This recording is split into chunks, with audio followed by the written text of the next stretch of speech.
Sally up, bring Sally down. Last done start, gotta tell the ground.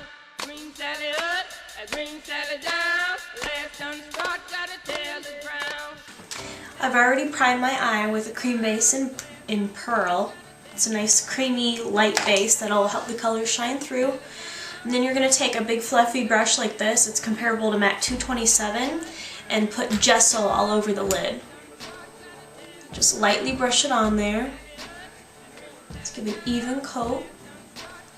This gives you a nice smooth powdery base to work with so everything blends really easily.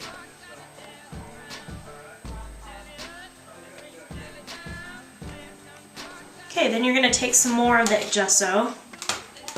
Take your 239 or just a flat shader brush and take some more gesso. You're going to pack it in that inner corner of the lid. Just pack it in there until you can see a nice smooth white color. Okay, using that same brush, I'm going to take the MAC Bitter and put this all over the lid.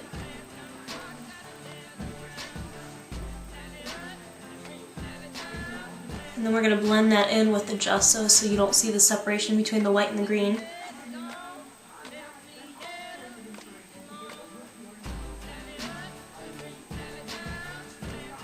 So it should look like that so far.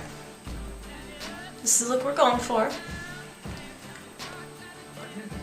Okay, now here comes a little bit more complex part. I don't do this technique every day because it is a little time consuming. But I'm going to take a small shader brush, and this is the 228 brush. It's really small. And I'm going to dip it in Wondergrass. And what I'm going to do is aim for the crease on the outer part, and I'm just going to brush it lightly up. But you don't want to go, you want to make the defined line right there where your crease is at. Hope you guys can see that, my big fat hand in the way. Sorry.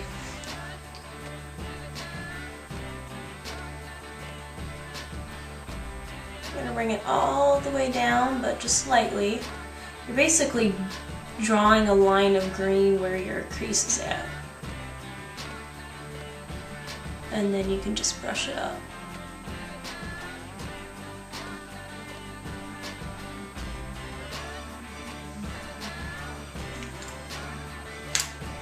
And you just keep continuing to take more color, and then you're going to start blending it out. Just kind of flick it out. You want most of the blended color to be out in the outer edge.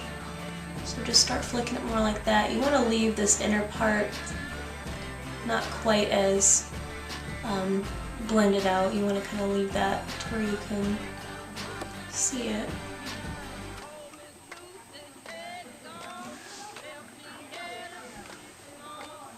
And if you want more of a defined crease, you can always take it and just kind of do this. Just draw a straight line in there where that crease is at. We're going to darken that later with some humid. So blend, blend, blend, blend.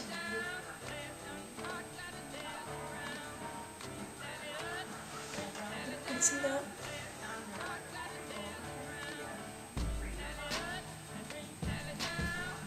Okay, then I'm going to take a fluffy brush similar to the MAC 222, or you can use a 224. And that's that there, just a fluffy dome brush. I'm going to dip it in some Juxt. I'm going to blend out that line we just created with the Wondergrass. So I'm just going to kind of go over it in a windshield wiper motion.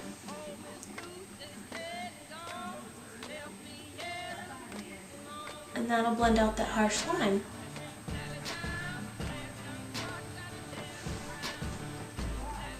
Okay, now I'm going to go back with that little tiny shader brush and I'm going to dip it in some humid. And I'm just going to accentuate that crease a little bit more. So I'm just going to dab where that crease is at. Don't go all the way in this time because you don't want to close off your eye. You want most of the dark color to be on the outer part. Just kind of make a line there. And then we're just going to lightly blend that out. And again, you want to have more of it come out at the edge, so I'm going to drag it out just a little bit more out here. If it looks too harsh, you can go back with your 222, take up some more Juxt, blend it out. Just go over it. Windshield wiper motion.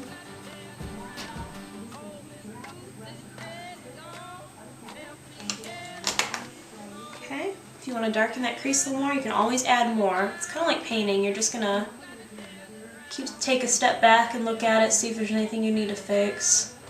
If you want to add more color.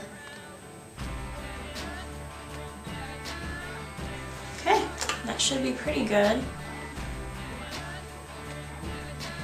Now since I lost some of that white color from blending, I over blended a little. I'm going to go back with my 239, take some gesso, and go back in this inner corner and just dab it in there and then blend it over into the bitter that we put on the lid. And this is a nice matte color, so it's going to go on pretty smoothly, and at least for me it's easy to blend.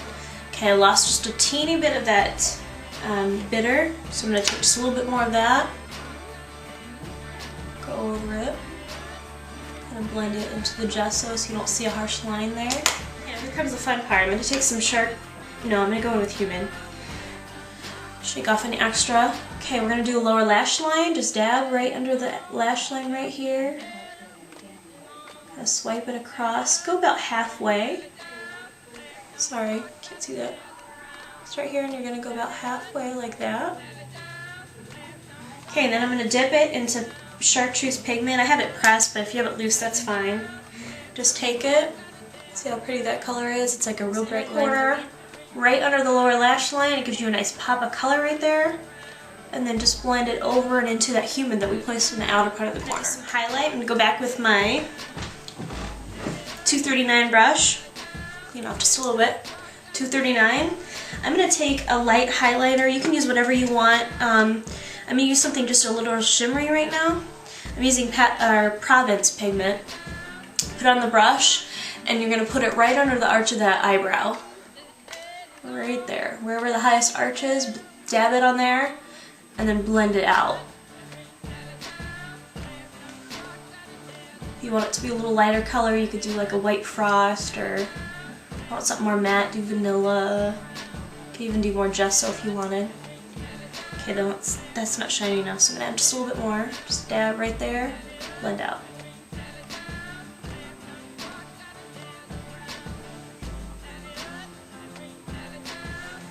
Okay, so that's what we should have so far. Line the waterline, the top lash line close to the lashes, put on some mascara, and then I'll be right back. Final look. If you can see that. Nice greens, little Kermit inspired.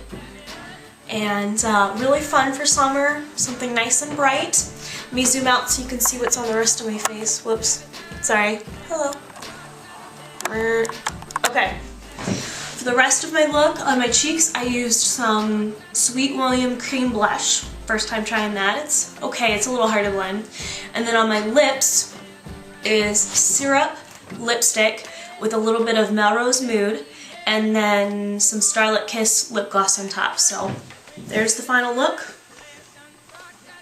Hope you like it, and always feel free to message me if you have any questions or need advice or just have any comments, and I'll do the best I can to get back with you and help you out. Have a good one. Bye.